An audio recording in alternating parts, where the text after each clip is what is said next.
Hello everybody and welcome. In this video I will show you how to add your headphones Creative Zen Hybrid 2 to the application.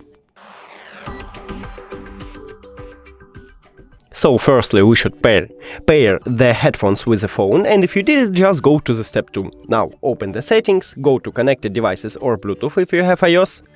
Now click pair new device and then press and hold power button on your headphones to turn on it. Now it entered to pairing mode automatically, so we should see it at the device list. Click on it. Pair. Now hide the settings and step 2. Open the application and now it's searching.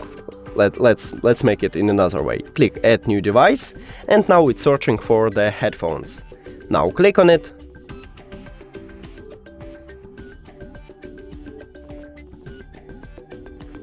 Later. And we did it!